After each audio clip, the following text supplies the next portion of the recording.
বডিগার্ডকে বাদ দিয়ে দিয়েছি। আজ থেকে তোমরা 3 বোন আয়ানকে নিয়ে যাবে। আমার বডিগার্ডের দরকার নাই। আমি আমার সাথে আর কাউকে নিয়ে ঘুরতে পারবো না। আমার ফ্রেন্ডরা সবাই এটা নিয়ে মজা নেয়। আব্বু, তুমি আপুদের জন্য ওকে রেখে দাও। আর হ্যাঁ, আমার আশেপাশে যেন ওকে না দেখি। আরে এই ছেলেটাই তোকে কিভাবে বাঁচালো দেখলি না? গতকাল রাতে তুলিকা বাঁচিয়েছে। ওই যদি না বাঁচাতো আজকে কি হতো জানিস? দেখ মা, আমি বেশি রিস্ক নিতে চাই না। আমাকে অন্য বডিগার্ড দাও, বাট এটা না। ম্যাম, আমাকে তো আপনার জন্য চয়েস করা হয়েছে।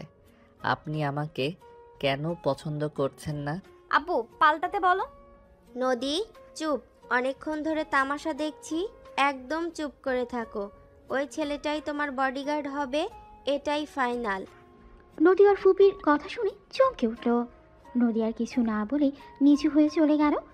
নদীর আব্বু ইশারা করলে আয়ান নদীর পেছন পিছন যেতে লাগলো। বাসা থেকে বের হলে আয়ানও পেছন পিছন যেতে লাগলো। পার্কের ভেতরে ঢুকে নদী জগিং করতে লাগলো। আয়ান নদীর পেছন পিছন যেতে লাগলো। নদী ইচ্ছে করে জঙ্গলের দিকে গেলে আয়ানও জঙ্গলের দিকে গেলে নদী রেগেই কলার ধরে বলল, এখানে কেন এসেছো? আয়ান নদীকে গাছের সাথে চেপে ধরে ঠোঁট জোড়া নিজের দখলে নিয়ে নিল। নদী সরিয়ে দিতে গেলেই নদীর কোমর ধরে নিজের সাথে জড়িয়ে নিয়ে হাত দুইটা পেছন ধরে কিস করতে থাকলো। আয়ান 3 মিনিট পর ছেড়ে দিল। নদী আয়ানকে ধাক্কা দিয়ে বলে, তোমার সাহস কি করে হয় বডিগার্ড হয়ে মালকিনের ঠোঁটে কিস করার? আগে বউ, তারপর মালকিন। কিসের বউ? হ্যাঁ, আমি কারো বউ না। তুমি কারো বউ না, তুমি শুধু আয়ানের বউ। একদম চুপ। কিসের বউ? আমার কাছে যদি আর একবার আসো আমি তোমাকে খুন করে ফেলবো। আমি আর তোমাকে ভালোবাসি না। নদী কথাগুলো বলেই চলে যেতে লাগলো। আয়ান নদীর পেছন পিছন যেতে লাগলো। আয়ান বেঞ্চিতে বসে থেকেই নদীর জগিং করা দেখতে লাগলো। আচার দিকেই নদী বাসার দিকে যেতে লাগলো। আয়ান নদীর পেছন পেছন যেতে লাগলো। আয়ান নদীর পাশে হাঁটতে হাঁটতে বলল, আইসক্রিম খাবে? আমি কারোর কোনো কিছু খাই না। আরে টাকা আমি দিব না তো তুমি দিবে? আমি জাস্ট নিয়ে এসে দিব। কি? এই কথা তুমি বলছো? আমি কি অতীত ভুলে গেছি নাকি? বাহ, তাহলে মনে থাকলে এটাও মনে আছে, তুমি আয়ানের বউ। আয়ানের কথা শুনে নদী কিছু না বলেই বাসার দিকে চলে গেল। আয়ান ভেতরে গেলেই নদীর বোন তুলি আয়ানকে বলল, আমি কলেজে যাব। ওকে চলেন। খাবার খেয়ে তো যাবি নাকি? নদীর ফুপির কথা শুনেই তুলি বলে ওঠে, বাড়ি থেকে খেয়ে দিব, আমি এখন আসছি। আয়ান তুলিকে নিয়ে যেতে লাগলো। তুলির কলেজ ছুটি হলেই আয়ান তুলির সাথে বাসায় আসে। এসে দেখে সবাই বসে গল্প করছে। নদী আয়ানকে দেখে বলল, এই ছেলে, সারাদিন কিছু খাইছো নাকি ওইখানে দাঁড়িয়েছিলে? বনরুটি খাইছিলাম, পেট ভরা আছে। আয়ানের কথা শুনে নদীর বোন তুলি, উফ, আমার তো খেয়ালই ছিল না। এই নাও, এই টাকাটা নিয়ে বাড়ি থেকে খেয়ে আসো। লাগবে না ম্যাম, আমার কাছে আছে। ওই শোনো, বলেন। খাবার খেয়ে নাও, আমি বের হব। আচ্ছা, আমি বাহির থেকে খেয়ে আসছি। তুমি তোমার রুমে যাও, আমি খাবার পাঠিয়ে দিচ্ছি। বলার জন্য ধন্যবাদ ম্যাম, আমি বাহির থেকে খেয়ে আসছি। আয়ান কথাটা বলে বের হয়ে গেল। নদীর ফুপি রেগে বলে ওঠে, এত ওই ছেলেটাকে নিয়ে মাতামাতি করার কি আছে শুনি? আর যেন এত মাতামাতি করতে না দেখি। বডিগার্ডের মতোই থাকতে দাও। নদীর ফুপির কথা শুনে সবাই চুপ হয়ে গেল।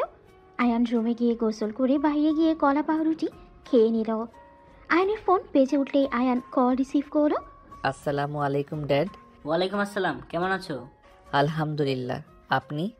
আলহামদুলিল্লাহ। তুমি কোথায়? আমি তো রাস্তায় ড্যাড। আয়ান, সত্যি করে বলো, তুমি কোথায়?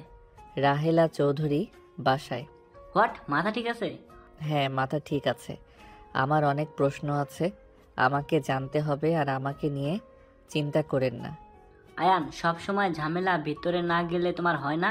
দেখো, আমি দেশের বাইরে, তোমার কিছু হইলে আমি কিভাবে থাকবো? কেন বুঝতে পারছো না? ওইসব ভয় আমি করি না, একদিন না একদিন মারা যেতে হবেই। ড্যাড, এত চিন্তা করেন না। আমি আজ দেশে আসবো। আমাকে নিয়ে এত চিন্তা কেন করছেন? দেখেন, এমন করলে আমি কিন্তু আমার মতো হারিয়ে যাব। আয়ান, এটা খুব বাড়াবাড়ি হচ্ছে। ড্যাড, আমার কিছু হবে না। আচ্ছা, রাখছি। আয়ান কল কেটে দিয়েই পকেটে ফোন রেখে বাসার ভেতরে ঢুকে পড়ল। আয়ান হেঁটে সোজা সদর দরজার সামনে গিয়ে কলিং বেল দিলে নদী খুলে দিল। আয়ানকে দেখে বলল, চলো। আয়ান নদীকে নিয়ে যেতে লাগলো। আয়ান ড্রাইভারকে না করে দিয়ে নিজেই ড্রাইভিং করতে চাইলে ড্রাইভার রাজি না হলে নদী ইশারা করলে ড্রাইভার বলে ওঠে, ম্যাম, এই ছেলেটা নতুন, আমি আপনার সাথে এভাবে পাঠিয়ে দিতে পারি না। আমি ভেতরে থেকে কথা বলে আসব, তারপর চাবি দেব, তার আগে না। ড্রাইভার কথাগুলো বলে ভেতরে চলে গেল। আয়ান গাড়িতে একটা থাপ্পড় মেরে বলে, নিজের বউকে নিয়ে যাব, তাও আবার 14 গোষ্ঠী অনুমতি নেওয়া লাগবে। আস্তে কথা বলো। আমার ফ্যামিলিকে সাধারণ ফ্যামিলি ভেবো না। আমার দাদা সম্পর্কে কিছু জানো? তোমাকে লাগবে। তোমার দাদাকে দিয়ে কি করব? আমাকে কখনোই পাবে না। আমি আর তোমাকে চাই না। আর এইসব করে কোনো লাভ নেই। আমার বিয়ে ঠিক হয়ে গেছে। 2 মাস পর আমার বিয়ে। জামাই থাকতে আবার বিয়ে কিভাবে হয়? ডিভোর্স লেটার পাঠিয়ে দিতাম। আমি ডিভোর্স লেটারে সাইন করব না। নদী কিছু বলবে তার আগেই ড্রাইভার এসে বলে, এই ছেলে তোমাকে ভেতরে যেতে বলছে। আয়ান বিরক্ত হয়ে ভেতরে চলে যেতে লাগলো। নদী আয়ানের পেছন পেছন যেতে লাগলো। ভেতরে গেলেই নদীর ফুপি রেগে বলে ওঠে, কে তুমি? এখানে কি জন্য এসেছো? তোমার পরিচয় দাও, এখনই আমাকে পরিচয় দাও। আমি আয়ান, এতিমখানায় বড় হয়েছি। পড়াশোনা হয়েছে, টাকা নাই, চাকরিও নাই। 3 দিন আগে আপনার ভাতিজিকে বাঁচিয়েছিলাম, আপনার বড় ভাইকে বাঁচিয়েছিলাম। সেখান থেকে আমাকে এই জব দেওয়া হয়েছে। আমার কেন জানি মনে হচ্ছে, কোথায় তোমার এতিমখানা? আর এনআইডি কার্ড দেখাও। আয়ান কিছু বলতে যাবেই সাথে সাথে নদীর ফুপির কাছে একজন লোক এসে নদীর ফুপির কানে কানে কিছু বললে সাথে সাথেই নদীর ফুপি থমকে গেল।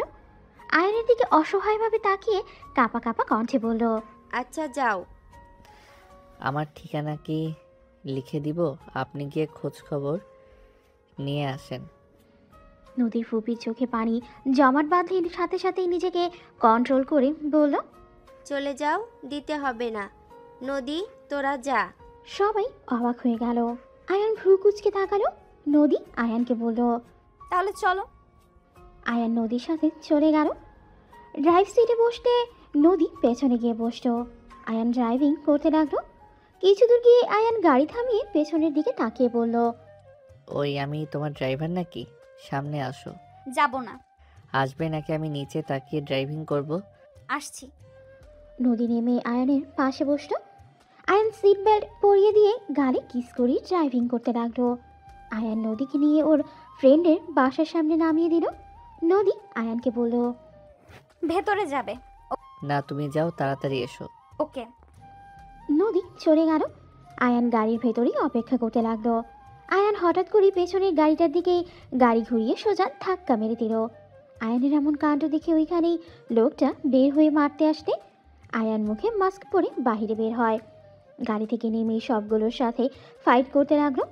মারামারি করতে করতে আয়ানের হাতে চাকু লাগলে হাত দিয়ে রক্ত পড়তে লাগলো। আয়ান লোকটার পায়ে সজোরে লাথি মারলে পড়ে গেল।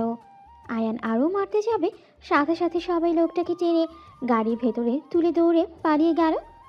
আয়ান গাড়ির কাছে গিয়ে গাড়ির দরজা খুলে পানির বোতলটা নিয়ে হাত ধুতে লাগলো। বারান্দা থেকে নদী এইসব কাণ্ড দেখে তাড়াতাড়ি করে ফ্রেন্ডের থেকে বিদায় নিয়ে নিচে চলে আসতো।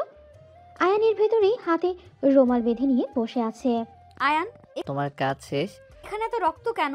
তোমার হাতে কি হয়েছে? ও কিছু না, বসো। নদী গাড়ির ভেতরে বসে আয়ানের হাত টান দিয়ে নিয়ে রুমাল খুলে চমকে গেল। আয়ান সাথে সাথে রুমাল নিয়ে হাত সরিয়ে বেঁধে বলল, তেমন কিছু হয় নাই। এতখানি কেটে গেছে আর তুই বলছিস তোর কিছুই হয় নাই? আমি তোমার হাজবেন্ড, আমাকে তুই বলস? ছি। ছাড়, আমি ড্রাইভিং করছি। নদী আয়ানের কোলে বসলেই আয়ান মিটি মিটি হাসতে লাগলো। নদী সাথে সাথে উঠে বলল, ওই সিটে যাও। ভালোই তো লাগছিল, বসো। থাপ্পড় মারবো। আমি চালাতে পারবো, ধরো, নিজের সিটে যাও। আয়ান নদীর কোমর ধরেই পাশের সিটে বসিয়ে দিল।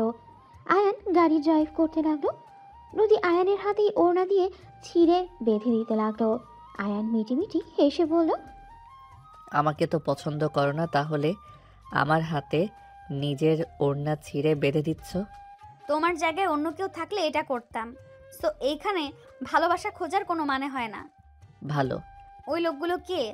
আমি কি জানি, আপনাদের কোনো শত্রু হবে হয়তো। তুমি কিভাবে জানলে ওই আমাদের ক্ষতি করবে? আমি খেয়াল করছি আমাদের পিছনে লাগছে।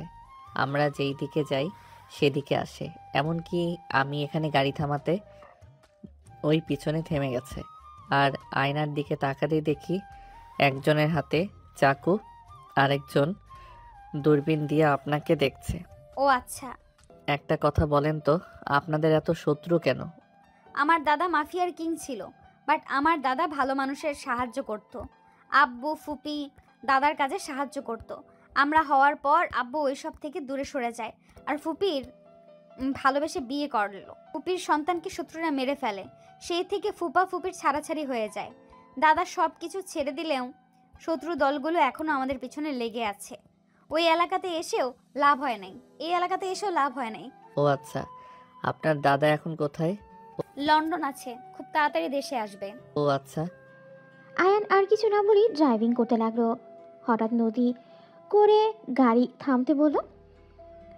আয়ান গাড়ি থামিয়ে ভ্রু কুচকে তাকিয়ে বলল, কি হয়েছে? ক্ষুধা লাগছে, ভেতরে চলো। কি তুমি না খেয়ে আসলে? ভেতরে যেতে বলছি, চলো। আয়ান গাড়ি সাইডে রেখেই নদীর সাথে যেতে লাগলো। রেস্তোরাঁ ভেতরে ঢুকে নদী আয়ান একটা টেবিলের সামনে বসে পড়ল। নদী মেনু কার্ড হাতে নিয়ে আয়ানের দিকে দিয়ে বলল, কি খাবে অর্ডার দাও। তুমি কি খাবে সেটা দাও, আমি কিছু খাবো না। নাটক করবে না, সারাদিন কিছু খাও নাই, তাড়াতাড়ি অর্ডার দাও। আয়ান আর কিছু না বলেই অর্ডার দিয়ে দিল। আয়ান খাবারের অপেক্ষা করতে লাগলো। হঠাৎ ফোন বেজে উঠলে আয়ান সাথে সাথেই ফোনটা বের করে দেখে নদীকে বলল। তুমি থেকো, আমি একটু কথা বলে আসি। আয়ান উঠে সাইডে চলে গেল। নদী বেশ অবাকই হলো, বাট কিছু বলল না। আয়ান কথা বলা শেষ করে ফিরে আসতে খাবারও চলে আসতো। আয়ান খাবার খেতে লাগলো আর নদীকে বলল, কি ব্যাপার, আমার দিকে তাকিয়ে কি দেখছো? খাবার খাও। তুমি খাও, আমার ক্ষুধা নেই। এ তো আমি খেতে পারবো, মাথা ঠিক আছে? পার্সেল করে নিয়ে যাও। আয়ান খাবার খেয়ে বিল নিয়ে আসতে বলল। খাবারের বিল এগিয়ে দিলে নদী খাবারের বিল দিল। বাকি খাবার পার্সেল করতে বলে। এইসব নিব না, বউ তো আছে খাওয়ানোর জন্য। বউয়ের টাকা খাবো, ভালো জিনিস এসব খাবো না। আয়ান কথাগুলো বলেই উঠে চলে গেল। নদী কিছু না বলে আয়ানের পেছন পেছন যেতে লাগলো। আয়ান গাড়িতে উঠেই বসে পড়ল। নদী আয়ানের পাশে বসলো। আয়ান ড্রাইভিং করে যেতে লাগলো। দুইজন চুপচাপ বসে আছে, কারো মুখে কোনো কথা নেই। নদীদের বাসার ভেতরে গাড়ি থামাতেই নদী নেমে চলে যেতে লাগলো। আয়ান ড্রাইভারকে গাড়ির চাবি দিতে চলে গেল।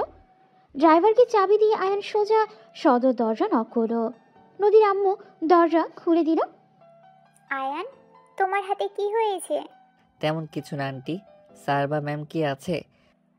হ্যাঁ, সবাই আছে। আয়ান ভেতরে ঢুকলো। বসার রুমে যেতে হুট করে একজন দৌড়ে এসে আয়ানকে জড়িয়ে ধরে বলল, জান পাখি, তুমি এখানে কি করো? তোমাকে আমি কত খুঁজছি, তোমার কোনো ধারণা আছে? আয়ানের নদীর দিকে চোখ গেলে আয়ান ভয়ে ঢোক গিলে তুলিকে ধাক্কা দিয়ে সরিয়ে দিয়ে বলল, তুলি এখানে কি করছো? আর বেহায়াপানা করতে কতবার না করব? হ্যাঁ, এত মানুষের মাঝে জড়িয়ে ধরার মানে কি? আয়ান, তুমি কিন্তু আবার আমার সাথে রাগ দেখাচ্ছ। রাগ দেখানোর কাজ করবে আর রাগ দেখাবো না? আর তুমি এখানে কি করছো? ওয়েট, তুমি এখানে কি করছো? আমি এখানে জব নিয়েছি। কি? এখানে কিসের জব? বডিগার্ডের। কি? আমার আব্বু তোমাকে ম্যানেজার পদে চাকরি দিতে চাইলো, আর তুমি সেই সব ছেড়ে এখানে বডিগার্ড? মাথা ঠিক আছে? ছাড়ো তো, ম্যামের সাথে কথা আছে। ওয়েট, তোমার হাতে কি হয়েছে? আয়ানের হাত তুলি ধরতে আয়ান সরিয়ে দিয়ে সোজা নদীর ফুপির সামনে গিয়ে বলল, ম্যাম, কিছু মনে না করলে আপনার সাথে কয়েক মিনিট কথা বলতে পারবো? হ্যাঁ বলো, কি বলবে? আপনার সাথে এই লোকটা কতদিন ধরে কাজ করছে? কেন? হঠাৎ এই কথা কেন? নদী ফুপির অ্যাসিস্ট্যান্ট আয়ানের দিকে রাগি লুক নিয়ে বলে, আমি এখানে 10 বছর ধরে কাজ করছি, আর সেখানে তোর কি করে? রহমত, ভালোভাবে কথা বলো আর চুপ থাকো। নদীর ফুপির কথা শুনে লোকটা মাথা নিচু করে থাকলো। আয়ান নদীর ফুপির দিকে তাকিয়ে বলল, ম্যাম, আপনাকে কিছু দেখাতে চাই। আয়ান ওর ফোন বের করে একটা ফুটেজ দেখালো। নদীর ফুপির আব্বু অবাক হয়ে গেল।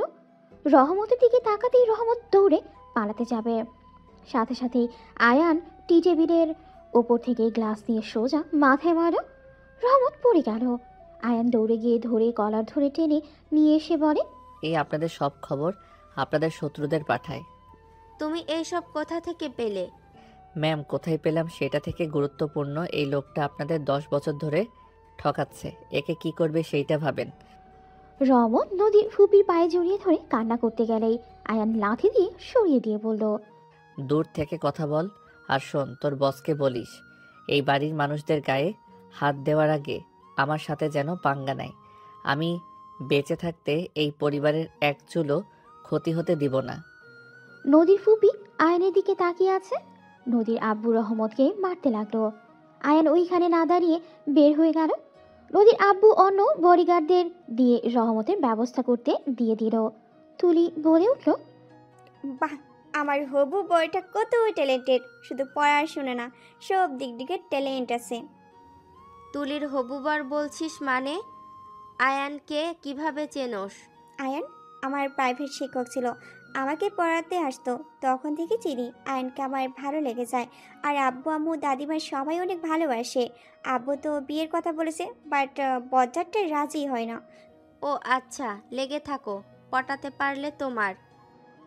নদীর ফুপির মুখ থেকে এমন কথা শুনে সবাই অবাক হয়ে তাকালো। নদী ভ্রু কুচকে বলল, ফুপি এটা কি বললে? পটাতে পারলে তুলির? নদীর ফুপির কিছুটা অকওয়ার্ড ফিল করতে লাগলো। নদীর ফুপি বলে ওঠে, ভাইজান শুনো, হ্যাঁ বল। আয়ানকে চাকরি থেকে বের করে দিও তো। নদীর ফুপির কথা শুনে সবাই অবাক হয়ে বলল, কেন? ছেলেটা আমাদের এত উপকার করলো আর তুমি তাকে বের করে দিতে বলছো? হ্যাঁ, বের করে দিও। ভাগ্নির জামাই যদি হয়ে যায় তখন সবাই কি বলবে, তাই চাকরি থেকে বের করে দিও। খালামণি, এমন কিছু করো না প্লিজ। ও যদি জানে এই বিষয়ের জন্য চাকরি গেছে, ও অনেক রেগে যাবে আমার উপরে। যেটুকু কথা বলে এরপর থেকে আমার মুখও দেখবে না। এতিম ছেলে খালামণি, ওই চলবে কিভাবে? থাক না, এই জব করছে করুক। ওই খালামণি এমন করো না প্লিজ। ওই না খেয়ে মরলে কারো সাহায্য নেবেন, ওই না খেয়ে মরলেও কারো সাহায্য নেবে না কিন্তু। তুলি নদীর ফুপির দিকে অসহায়ভাবে তাকিয়ে বলতে লাগলো। নদীর ফুপি বলে ওঠে, আচ্ছা, আয়ানকে ডাক দিয়ে নিয়ে আসো। ফুপি আমি নিয়ে আসবো কি? একজন গেলেই হলো। আমি চাই। তুই থাক, আমি যাচ্ছি। নদী তুলিকে রেখে চলে গেল। নদী আয়ানের রুমে গেলে দরজা খুলে ভেতরে ঢুকতেই নদী জোরে চিৎকার দিলে। আয়ান সাথে সাথে তোয়ালে পরে নিল। নদীর দিকে তাকিয়ে গিয়ে মুখে হাত দিয়ে বন্ধ করে বলল, আরে তুমি এখানে কি করছো?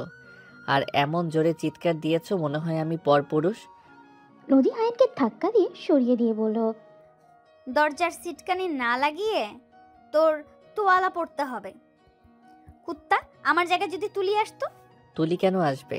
আর তুমি নক না করে ঢুকছো কেন? গোসল করছি, তোয়ালে খুলে যাচ্ছিল, তাই ঠিক করে পড়ছিলাম। কে জানতো তুমি আসবে? ফুপি ডাকছে, আর কিছু কথা বলার জন্য এসেছিলাম। তোর সামনে দাঁড়াতে শরম লাগছে। নদী চলে যেতে নিলে আয়ান টান দিয়ে নিজের সাথে জড়িয়ে নিল। নদী লজ্জায় লাল হয়ে যেতে লাগলো। আয়ানের বুকে হাত দিয়ে সরিয়ে দিতে গেলে আয়ান নাকে হালকা করে কামড় দিয়ে বলল, এত লজ্জা কেন পাচ্ছ? স্বামীরটা তো একসময় দেখতেই। নদী লজ্জায় আয়ানকে ধাক্কা দিয়ে দৌড়ে রুম থেকে বের হয়ে গেল। আয়ান মিটি মিটি হাসতে লাগলো। আয়ান তাড়াতাড়ি করে শার্ট প্যান্ট বের করে নিল। শার্ট প্যান্ট পরে রুমে দরজা লাগিয়ে দিয়ে চলে গেল। বসার ঘরে গেলে দেখে নদী নাই। আয়ান নদীর ফুপিকে বলল, ম্যাম আমাকে ডাকছিলেন? হ্যাঁ, এখানে বসো, তোমার সাথে কথা আছে। বসতে হবে না, আপনি বলেন, আমি শুনছি। আয়ানের ফোন বাজতে লাগলো। আয়ান কল কেটে দিলেও বারবার বাজতে লাগলো। নদীর ফুপি বলে, কল রিসিভ করো। সমস্যা নাই ম্যাম, আপনি বলেন। আবার কল দিলে আয়ানের রাগ উঠে গেলে আয়ান কল রিসিভ করে দাঁতে দাঁত চেপে বলে, সমস্যা কি? কল কেটে দিচ্ছি, তার মানে কল রিসিভ করতে চাচ্ছি না। আমার কথাটা কি বুঝেন না? না, বুঝি না। বুঝার কোনো দরকার আমার নাই। বারবার কল দিচ্ছি, ধরছো না কেন? আয়ান কণ্ঠটা খুব কাছ থেকে শুনল। আয়ান পেছনে ঘুরে তাকালো। সামনে থাকা মেয়েটা অবাক হয়ে গেল। আয়ান রাইসাকে বলল, আপনি এখানে? তুমি এখানে কি করো? আমি এখানে কি করি পরে বলছি, আপাতত নিজের মুখ বন্ধ রাখেন। রাইসা, আম্মু কেমন আছো? রাইসা নদীর ফুপিকে জড়িয়ে ধরে বলল, আলহামদুলিল্লাহ ভালো মামুনি, তুমি কেমন আছো? আলহামদুলিল্লাহ। তোমার আব্বুর সাথে কথা হয়েছে? তুমি এখানে থাকবে শুনে ভালো লাগছে। আমারও অনেক ভালো লাগছে, আব্বু শেষমেশ রাজি হয়েছে। রাইসা, আপু তুমি আয়নকে চেনো? হ্যাঁ, ওয়েট, তুমি এখানে কি করছো? আমার প্রশ্নের উত্তর দাও। আমি তোমাকে এয়ারপোর্ট থেকে বের হয়ে কলের উপর কল দিয়ে যাচ্ছি, তোমার কি আমার কল ধরার প্রয়োজন নাই নাকি? দেখেন ম্যাম, আপনার সাথে আমি পরে কথা বলি। কি? আমি তোমার হবু বউ, আমাকে ম্যাম কেন বলছো? উফ, আপনি একটু চুপ থাকবেন? ম্যাম, আপনি কি বলতে চাইলেন বলেন প্লিজ। ওর কথা রাখ, আগে আমার দিকে তাকা। রাইসা আপু তোর হবু বউ মানে? আমার না, আমার বসের। তুমি চুপ থাকো। কি যা তা বলো, মাথা খারাপ হয়ে গেছে নাকি?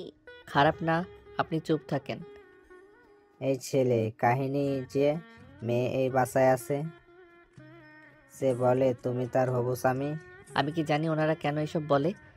আমার মেজাজটা এখন গরম হয়ে যাচ্ছে। মামুনি, তোমার... রাইসা আর কিছু বলতে যাবে, সাথে সাথে আয়ান মুখ চেপে ধরল। রাইসাকে নিজের কাছে নিয়ে এসে কানে কানে বলে, প্লিজ কাউকে কিছু বলেন না, আমি এখানে বডিগার্ড হয়ে এসেছি। কি ব্যাপার? ওর মুখ চেপে কি বলো? ছাড়ো ওকে। আয়ান ছেড়ে দিলে রাইসা রেগে চলে গেল। নদীর ফুপি বলে ওঠে, তুমি এই জব ছেড়ে দাও। ম্যাম, এইসব কি বলেন? আমি কি কোনো ভুল করছি?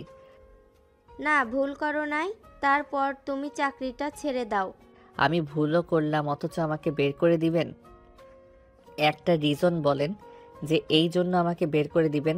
যদি না পারেন তাহলে আমি এখান থেকে যাব না। দেখো, তুমি আমার ভাগ্নির বর হতে যাচ্ছ। এখানে সবাই কি বলবে যে তুলির হাজবেন্ড আগে ওর নানুর বাড়িতে বডিগার্ড হিসাবে জব করতো। বডিগার্ড জব কি খারাপ জিনিস নাকি? আর আমার কার সাথে কি হবে এক উপর আল্লাহ ছাড়া কেউ জানে না। এত নিশ্চিত হয়ে ওর হবু বর থাকতে পারেন না। আর তুলি, তুমি ছোট মানুষ, ছোটদের মতো থাকো, আমার মেজাজ খারাপ করো না। তোমার বেতন ও তো অনেক কম। ওকে তুমি আজ থেকে আমার অ্যাসিস্ট্যান্ট হবে, আমার সাথে সাথে থাকবে। নদীর ফুপির কথা শুনে সবাই অবাক হয়ে আয়ান খুশিতে বলে ওঠে, আপনি যা বলবেন, বাট চাকরি থেকে বের করে দিয়েন না। ওকে, আজ থেকে তুমি আমার পাশের রুমে থাকবে। আমার কোনো কিছুর দরকার হলেই তোমার যেন ডাকতে পারি। আর হ্যাঁ, আজ থেকে 3 বেলায় আমাদের সাথে খাবে। ঠিক আছে ম্যাম, কিন্তু আপনাদের সাথে আমার মতো এতিম ছেলে খাবার খাবে, ব্যাপারটা খারাপ দেখায়। তোমাকে ওইসব নিয়ে ভাবতে হবে না, যেটাই বলছি ওটাই করো। আর যাও, তোমার জামা কাপড় নিয়ে এসো, আমার পাশের রুমে চলে যাও। ধন্যবাদ ম্যাম। আয়ান খুশি হয়ে পেছনে ঘুরে খুশিরা চলে গেল। আয়ান তাড়াতাড়ি করে ব্যাগ নিয়ে এসে পাশের রুমে চলে গেল। আয়ান খাটার উপরে বসে থাকতে লাগলো। যাক, ভালো হইলো, বউটাকে জ্বালাতে পারবো আর আমার প্ল্যানটাও কাজ করতে সুবিধা হবে। আয়ান খুশি মনে বসে থাকতে রাইসা রুমের ভেতরে এসে বলল, এসব কি? আমার ব্যক্তিগত ব্যাপারে এখানে নাক না গলালে খুশি হব। তোমাকে এখন আমার সাইকো মনে হচ্ছে। ভালো, আমি সাইকো? আমাকে বিয়ে করা বিলাসিতা। আপনি আপনার বাবা মাকে বলেন আমাকে বিয়ে করতে পারবেন না। তোমার যদি আমাকে পছন্দ না হয় তাহলে সোজা বলে দাও না কেন? এভাবে আমার কাছে ঝামেলা করার মানে কি? আমার কথা কেউ সিরিয়াসভাবে নেয় না, সেখানে আমি কি করতে পারি? তোমার ড্যাড, আমার মম ড্যাড চলে আসবে খুব তাড়াতাড়ি, তখন সবাইকে বলে দিও।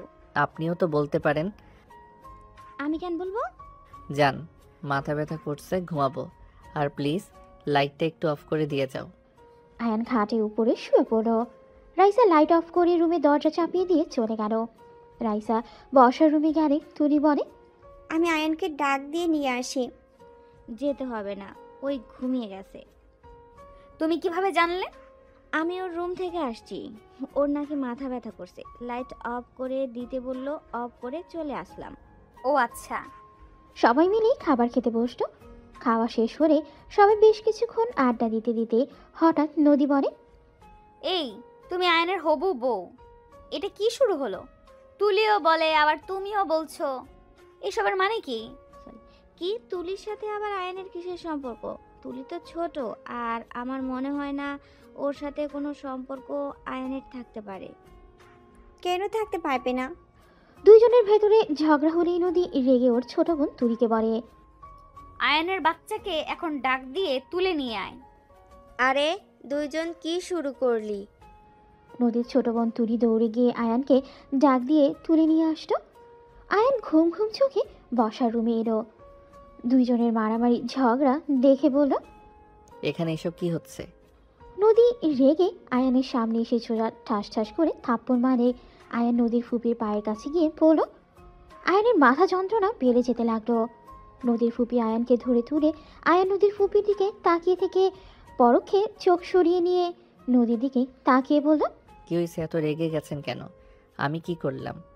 তুই পাইছস কি? হ্যাঁ, কয়টা মেয়েকে বিয়ের কথা বলে আশা দিয়ে রাখছস বলতে পারবি? আর কত মেয়ের সাথে বিয়ের কথা বলে রাখছস?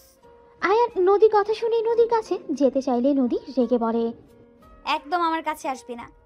যা বলার দূর থেকে বল। আমার কাছে আসলে আমি তোকে খুন করব। রাইসা তুলি কিছু বলতে যাবে আয়ান রেগে বলে ওঠে, এই চুপ, দুইজন আগে ওনার সাথে আমি ঝামেলা মিটিয়ে নিব, তারপর আপনাদের কথা শুনবো।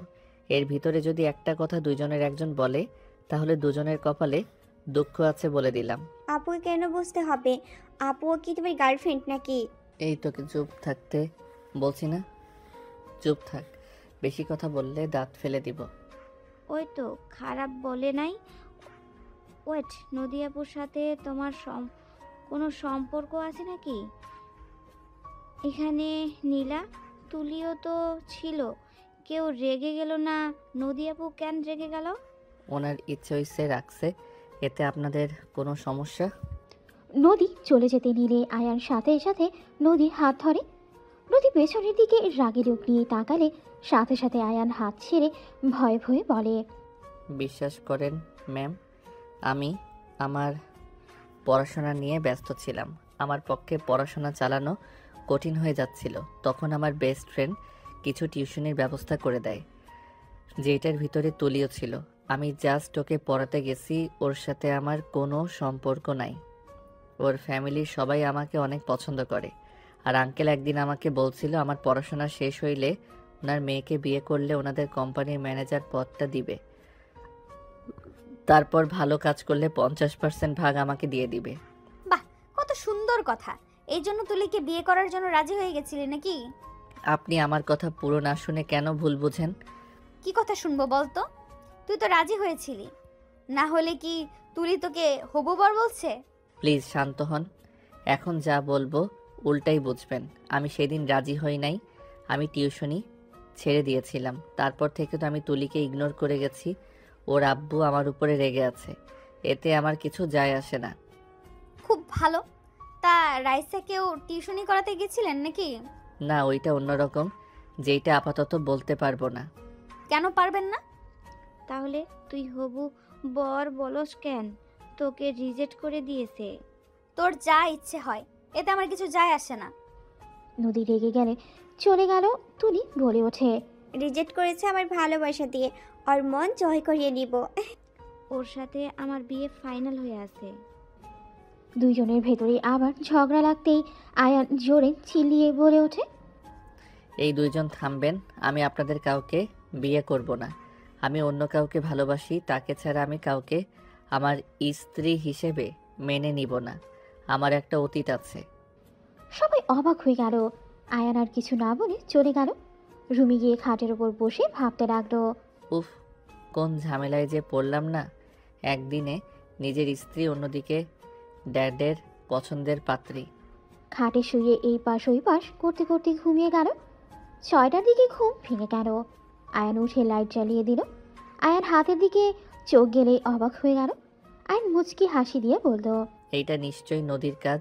এমন রাগও দেখাবে, আবার ভালোবাসাও দেখাবে, ফাজিল মাইয়া।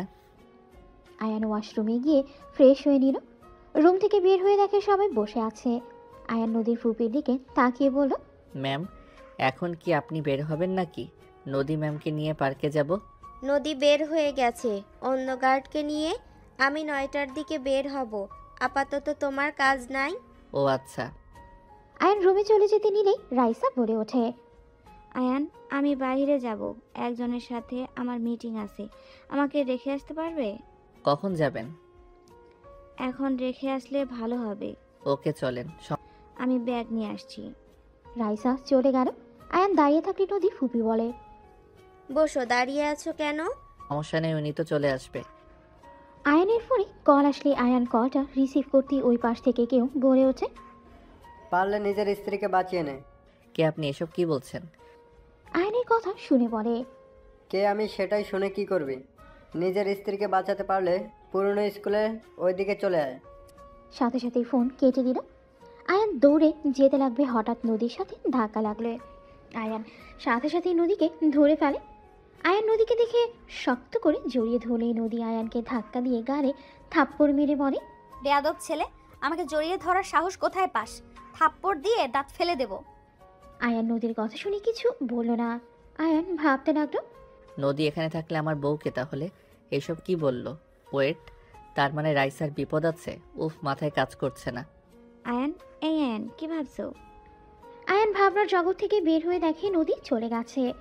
আয়ান রাইসার দিকে তাকিয়ে বলল, রাইসা, তোমার এখন বের হওয়া ঠিক হবে না। কেন? কিছু না, চলো। আয়ান রাইসাকে নিয়ে যেতে লাগলো। আয়ান ড্রাইভারের দিকে চাবি নিয়ে আয়ান চলে গেল।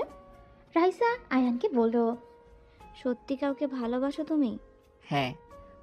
সে কে সেই ভাগ্যবতী মেয়ে? অজানা থাক। দুজন টুকটাক কথা বলেই গন্তব্যে পৌঁছে গেল। রাইসা আয়ান নামতেই হঠাৎ করে একটা ট্রাক রাইসার দিকে আসতে আয়ান টান দিয়ে সরিয়ে নিলে রাইসা সোজা আয়ানের উপরে পড়ে গেল। রাইসা আয়ানের ঠোঁটের সাথে ঠোঁট পড়ে রাইসা যেন থমকে গেল, বরফের মতো যেন জমে গেছে। আয়ানের মাথার পেছনে ব্যথা পেয়ে আয়ান রাইসাকে তুলে মাথায় হাত দিলে দেখে মাথার পেছন থেকে রক্ত। রাইসা কিছু বলার আগেই আয়ান রাইসার হাত ধরে গাড়িতে বসিয়ে ড্রাইভিং করতে লাগলো। আয়ান, কি করছো? হসপিটালে চলো, তোমার মাথা দিয়ে রক্ত ঝরছে। আয়ান, গাড়ি আস্তে চালাও। এখন হসপিটালে যাওয়ার সময় নাই। আমাকে জানতে হবে তোমাকে ওরা কেন মারতে চায়। তোমার ওইসব জানতে হবে না, তুমি হসপিটালে চলো, রক্ত পড়ছে কিন্তু। রাইসা ব্যাগ থেকে ওড়না বের করে আয়ানের মাথায় বেঁধে দিতে লাগলো। আয়ান ড্রাইভিং করতে গিয়ে অল্পের জন্য অ্যাক্সিডেন্ট করে না। রাইসার হাত সরিয়ে দিয়ে বলল, উফ, সরো। আয়ান ওই ট্রাকের পেছন পেছন পুরনো স্কুলের দিকে চলে গেল। আয়ান গাড়ি থামাতেই গুলি ছুটতে লাগলো। রাইসা ভয়ে বলে ওঠে, আয়ান, তাড়াতাড়ি গাড়ি ব্রেক করো। এখানে কেন আসলে? আয়ান, তাড়াতাড়ি। পেও না, তুমি গাড়ি নিয়ে এখান থেকে যাও, আমি বাকিটা দেখে নিচ্ছি। আয়ান লোকেশন সেন্ড করে দিলে রাইসা আয়ানকে টেনে গাড়িতে বসিয়ে দিয়ে গাড়ি চালাতে লাগলো। আয়ান নামতে চাইলো, রাইসা আয়ান মাথার পেছনে ধরে ঠোঁটের সাথে ঠোঁট মিলিয়ে দিয়ে বসিয়েছে। সামনের দিকে তাকিয়ে গাড়ি চালাতে লাগলো। আয়ান রাইসাকে সরিয়ে দেওয়ার চেষ্টা করতে লাগলো। আয়ান ওইখান থেকেই বের হতেই আয়ানকে ছেড়ে দিলে আয়ান ঠাস ঠাস করে থাপ্পড় মেরে বলল, এটা কি ধরনের ব্যবহার? তুমি আমার সাথে এসব কি করলে? Just set up. তোমার কিছু হলে আঙ্কেলকে আমি কি জবাব দিতাম? আমার জন্য অলরেডি তোমার মাথা ফেটে গেছে। তোমাকে আমার জন্য এত ভাবা লাগবে না। অবশ্যই ভাবতে হবে। গাড়ি থামাও, আমাকে দেখতে হবে কে ওই কেন মারতে চায়। দেখতে হবে না? আয়নের লোকজন ওর পাশ দিয়ে গেলে আয়ন আর কিছু না বলেই রাইসার সাথে যেতে লাগলো। রাইসা আয়ানকে নিয়ে সোজা নদীদের বাসায় চলে গেল। আয়ান ভেতরে ঢুকতেই নদী বলে ওঠে, কি ব্যাপার, তোর ঠোঁটে লিপস্টিকের দাগ আর রাইসা তোমার? তার মানে বাবা, বিয়ের আগেই এসব? নদীর কথা শুনে রাইসা লজ্জা পেয়ে গেল। বড়রা সবাই হালকা করে কাশি দিলে নদী রাইসা লজ্জায় দৌড়ে চলে গেল। নদীর রাগে দুঃখে হাত মুঠো করে নিল। আয়ান নদীর ব্যাপার বুঝতে পেরে অসহায়ভাবে তাকালো। নদীর ফুপি আয়ানের দিকে তাকিয়ে বলল, চলো তাহলে। আয়ানের দিকেই তাকাতে আয়ানের কাছে ছুটে এসে বলল,